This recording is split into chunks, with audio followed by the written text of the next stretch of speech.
أما بعد أعوذ بالله من الشيطان الرجيم بسم الله الرحمن الرحيم وكلا وعد الله الحسنى آمنت بالله صدق الله مولانا العظيم وصدق رسوله النبي الأمين المكين الكريم ونحن على ذلك لمن الشاهدين والشاكرين والحمد لله رب العالمين. کچھ کہنے اور سننے سے پیشتر آئیے ہم اور آپ مل جل کر بارگاہ رسالت مآب صلی اللہ علیہ وسلم میں جھوم جھوم کر ہدیے درود و سلام پیش کریں اور پڑھیں اللہم صلی علی سیدنا و شفیعنا و حبیبنا و مولانا محمد مبارک وسلم صلاۃ و سلاما علیک یا رسول اللہ صلی اللہ تعالی علیہ وسلم. حضرات، آج کا یہ عظیم الشان پروگرام جو مشائخ مسعودی کانفرنس کے نام سے منعقد ہو رہا ہے، پوری کامیابی کے ساتھ اپنی منزل کی طرف رواں دواں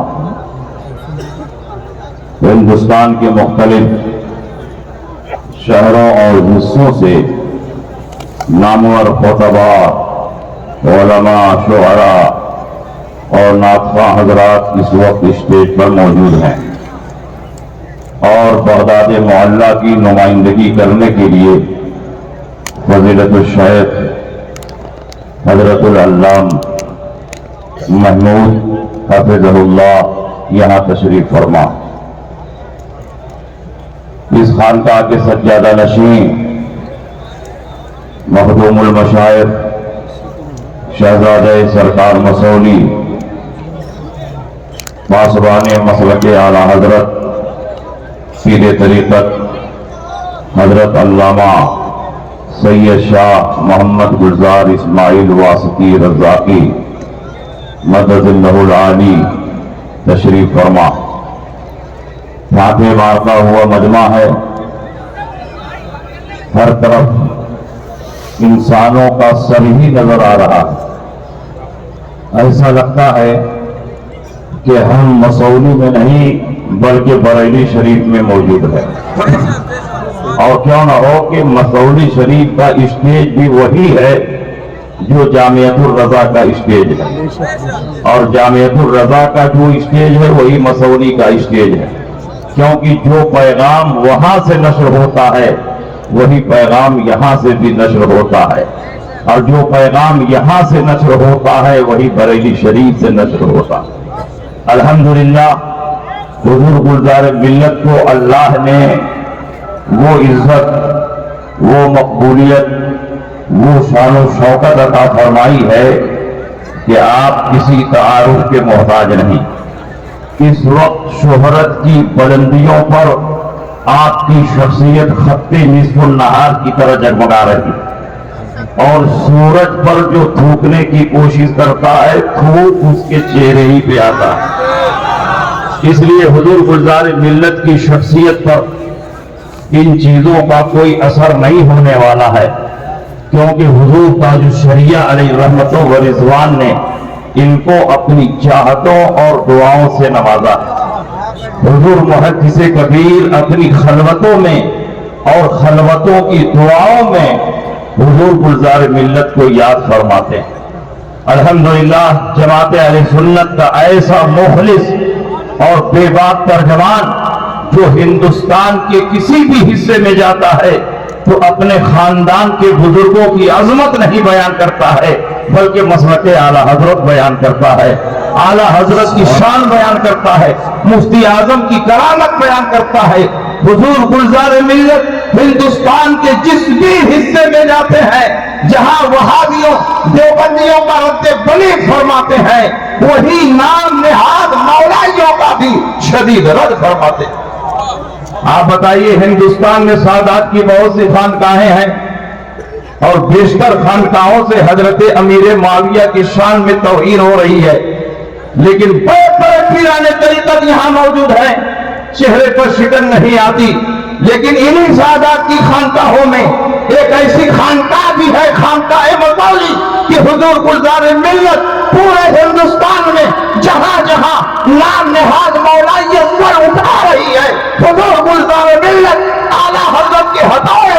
ان کے سر کو کچلنے کی کوشش کرتے ہیں۔ اور حضور گلزار ملت ماشاءاللہ اتنے مؤدب اور اتنے مہذب ہیں کہ ایسا مہذب اور مؤدب بھی مجھ کو نظر نہیں آتا۔ حضور گلزار ملت علماء کی جو تعظیم و توقیر فرماتے ہیں، طلباء پر جو شفقت فرماتے ہیں، وہ آپ کا قرۂ امتیاز ہے۔ حضور گلزار ملت نے جب یہاں سے دعوت نامہ بھیجا تو اپنے ہاتھ کا لکھا ہوا دعوت نامہ بھیجا، اور حضور محدث کبیر کی بارگاہ میں ہر سال اپنے ہاتھ کا لکھا ہوا دعوت نامہ بھیجتے ہیں اور خادم کے ذریعے بھیجتے ہیں۔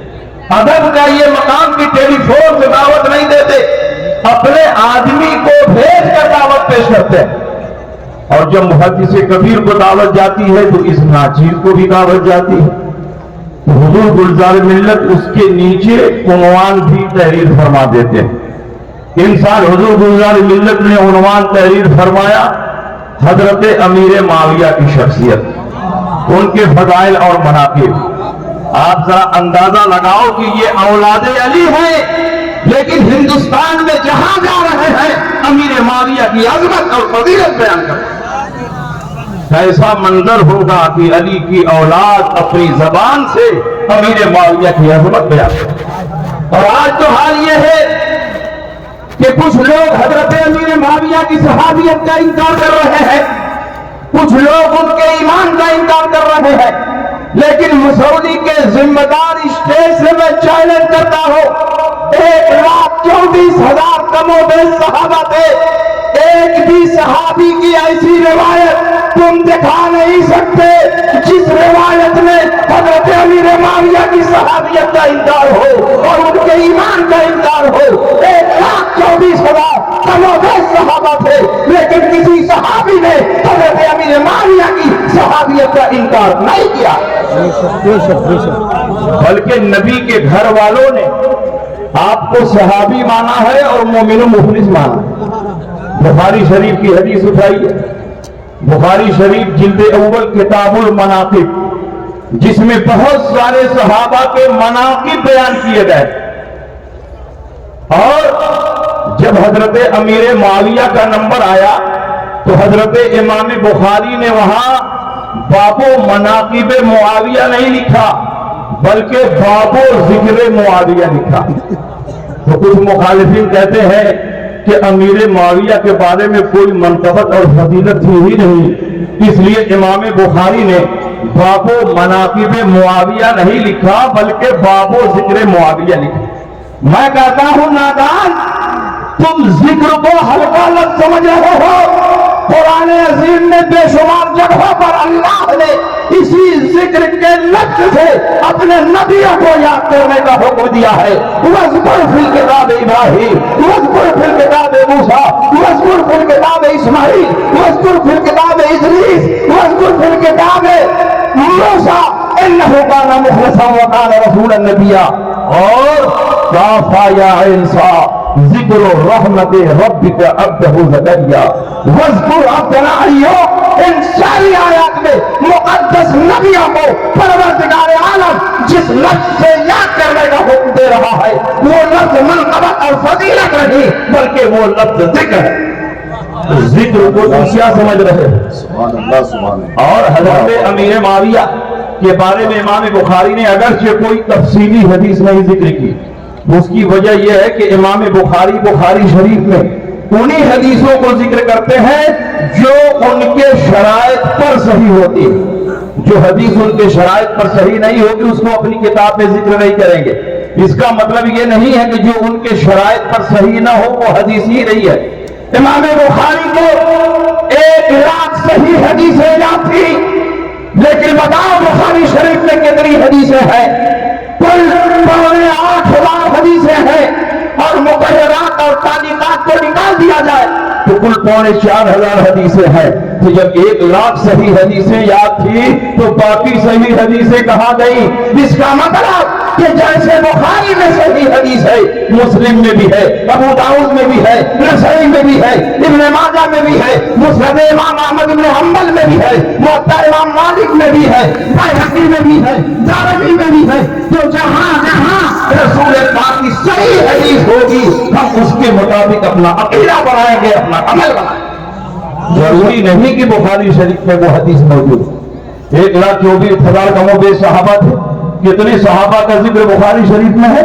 تو کیا بخاری شریف میں اگر کسی صحابی کا ذکر نہ ہو تو وہ صحابی ہی نہیں ہے؟ 1,24,000 کم و بیش انبیاء ہے، لیکن قرآن عظیم میں کتنے انبیاء کا نام آیا ہے؟ 26-27 نبیوں کا نام آیا ہے، باقی سارے انبیاء کا نام نہیں آیا، تو کیا وہ نبی نہیں ہے؟ اس لیے بخاری شریف میں حضرت امیر معاویہ کے بارے میں کسی تفصیلی حدیث کے نہ ہونے سے یہ لازم نہیں آیا کہ حضرت امیر معاویہ کے بارے میں کوئی حدیث موجود نہیں ہے۔ حضرت امام ترمذی نے یہ حدیث نقل فرمائی، اللہم اجعلہ ہادیا مہدیا واہد بہ اللہ، اے اللہ امیر معاویہ کو ہادی بنا، مہدی بنا، اور ان کے ذریعے لوگوں کو ہدایت عطا فرما۔ یہ بتاؤ نبی کی دعا رد ہو سکتی ہے؟ نبی کی ہر دعا مقبول۔ جب نبی نے فرما دیا ان کو ہادی بنا، ہمارا ایمان ہے کہ وہ ہادی ہو گئے۔ نبی نے فرمایا مہدی بنا، ہمارا ایمان ہے کہ وہ مہدی ہو گئے۔ اور جب نبی نے فرما دیا کہ ان کے ذریعے لوگوں کو ہدایت عطا فرما، تو دنیا نے دیکھا کہ امیر معاویہ نے لاکھوں لاکھ غیر مسلموں کو اسلام کا کلمہ پڑھا کر اسلام کے دامن سے جوڑ دیا۔ اچھا یہ بتائیے کہ آج کے لوگ امیر معاویہ کو زیادہ سمجھیں گے یا حضرت امیر معاویہ کے زمانے والے زیادہ سمجھیں گے؟ اور حضرت علی سے امیر معاویہ کی جنگ تھی، جنگ صفین ہوئی، تو حضرت علی زیادہ جانیں گے کہ ہم اور آپ جانیں گے؟ حضرت علی سے زیادہ امیر معاویہ کو کوئی نہیں جان سکتا۔ اور اس جنگ میں عبداللہ ابن عباس علی کے شامہ بشامہ رہے، تو عبداللہ ابن عباس سے زیادہ کوئی امیر معاویہ کو نہیں جان سکتا۔ لیکن اسی بخاری میں ہے کہ جب عبداللہ ابن عباس کے غلام نے عبداللہ ابن عباس سے کہا کہ امیر معاویہ نے ایک رکعت وتر پڑھی ہے، تو حضرت عبداللہ ابن عباس نے تنقید نہیں فرمائی، بلکہ فرمایا دعہو فإنہ قد صحب رسول اللہ صلی اللہ علیہ وسلم، امیر معاویہ کی بات چھوڑو، اس لیے جو رسول پاک کے صحابی ہیں۔ اور ایک جگہ فرمایا اصاب فإنہ فقیہ، امیر معاویہ نے جو کیا وہ صحیح کیا، اس لیے کہ وہ مجتہد ہے، اور مجتہد کو اپنے اجتہاد پر عمل کرنے کا حق حاصل ہے۔ حضرت علی کرم اللہ تعالی وجہ کریم نے جنگ صفین کے بعد جب حضرت امیر معاویہ کے پاس خط لکھا، تو حضرت علی نے اپنے خط میں لکھا الحق ان ربنا واحد ودیننا واحد ودعوتنا فی اسلام واحد، سچی بات یہ ہے کہ جو تمہارا رب ہے وہی ہمارا رب ہے، جو تمہارا دین ہے وہی ہمارا دین ہے، اور اسلام میں جو ہماری دعوت ہے وہی تمہاری دعوت ہے۔ تو حضرت علی کرم اللہ تعالی وجہ کریم کو صاف لفظوں میں اعلان فرما رہے ہیں کہ جو تمہارا خدا ہے وہی ہمارا خدا ہے، جو تمہارا رب ہے وہی ہمارا رب ہے، جو تمہارا دین ہے وہی ہمارا دین ہے، اور اسلام میں جن تعلیمات کی تم دعوت دیتے ہو یہ وہی تعلیمات ہیں جس کی میں دعوت دیتا ہوں۔ اس لیے میرے بھائیوں آپ ان کے مغالطے میں نہ آئیں، آپ ان کے فریب میں نہ آئیں، اس لیے کہ حضرت امیر معاویہ رضی اللہ تعالی عنہ صحابی رسول ہیں، اور قرآن عظیم میں جتنی آیات وارد ہوئی، حدیث رسول میں جتنے فضائل وارد ہوئے، اگر حضرت امیر معاویہ کے نام سے کوئی فضیلت نہ بھی ہو تو مطلقاً صحابہ کی شان میں جو آیتیں وارد ہوئی ہے، جو حدیثیں وارد ہوئی ہے، وہی حضرت امیر معاویہ کی شان بڑھانے کے لیے اور ان کی عظمت ثابت کرنے کے لیے کافی ہے۔ اور یہ بھی یاد رہے کہ ایک شخص نے حضرت علی سے پوچھا کہ آپ کا ٹھکانہ جنت ہے، معاویہ کا ٹھکانہ؟ انہوں نے کہا میں بھی جنت میں جاؤں گا، معاویہ بھی جنت میں جائے۔ پوچھا گیا کہ آپ کے مقتولین جنت میں جائیں گے اور معاویہ کے مقتولین؟ تو فرمایا قتلانا وہ قتلا معاویہ فی الجنہ، جو ہمارا مقتول ہے وہ بھی جنت میں جائیں گے اور جو امیر معاویہ کے مقتول ہے وہ بھی جنت میں جائیں گے۔ تو اگر حضرت امیر معاویہ منافق ہوتے تو جنت میں کیسے جاتے؟ قرآن میں اللہ فرما رہا ہے ان المنافقین فی الدرک الاسفل من النار، منافقین جہنم کے سب سے نچلے طبقے میں ہوں گے۔ اور قرآن میں اللہ فرماتا ہے وَكُلًّا وَعَدَ اللَّهُ الْحُسْنَىٰ، اللہ نے سارے صحابہ سے جنت کا وعدہ فرما دیا۔ اس لیے آپ قرآن کے مطابق اپنا عقیدہ بنائیں، حدیث رسول کے مطابق اپنا عقیدہ بنائیں۔ اور آخری بات میں ذکر کر کے رخصت ہو جاؤں، جو لوگ حضرت امیر معاویہ کی صحابیت کا انکار کرتے ہیں، میں ان سے پوچھنا چاہتا ہوں کہ جب حضرت امیر معاویہ نے جنگ یمامہ میں حضور علیہ السلام کے ساتھ شرکت کی ہے اور جنگ حنین میں حضور علیہ السلام کے ساتھ دشمنان اسلام کے ساتھ جہاد کیا ہے، جنگ اوطاس میں شریک رہے، جنگ طائف میں شریک رہے، اور ان تمام جنگوں میں حضرت امیر معاویہ حضور کے ساتھ رہے اور حضور کے دشمنوں سے لڑنے رہے، تو صحابی ہونے کے لیے کتنی مدت تک نبی کی بارگاہ میں ہونا ضروری ہے؟ حضرت امیر معاویہ نے طویل زمانہ نبی کی خدمت میں گزارا ہے، اور اللہ کے نبی نے جن مقدس شخصیات کو کتابت وحی کے لیے منتخب فرمایا ان میں حضرت امیر معاویہ رضی اللہ تعالیٰ عنہ کا نام روشن۔ دو صحابی کثرت کے ساتھ کتابت وحی فرماتے، ان میں ایک حضرت زید بن ثابت ہے اور دوسرے حضرت امیر معاویہ رضی اللہ تعالیٰ عنہ۔ تم کہتے ہو ان کی صحابیت ثابت نہیں، تم کہتے ہو وہ منافق ہیں، تو کیا معاذ اللہ رسول پاک نے کتابت وحی کے لیے کسی منافق کو مقرر فرما دیا تھا؟ تم امیر معاویہ پر اعتراض نہیں کر رہے ہو، نبی کے انتخاب پر اعتراض کر رہے ہو، اور یاد رکھو جو نبی کے انتخاب پر اعتراض کرتا ہے اس کا نام بھی مٹ جاتا ہے، اس کا نشان بھی مٹ جاتا ہے۔ اور امیر معاویہ کی عظمت کا پرچم کل بھی دنیا میں لہرا رہا تھا، آج بھی لہرا رہا ہے اور صبح قیامت تک لہراتا رہے گا۔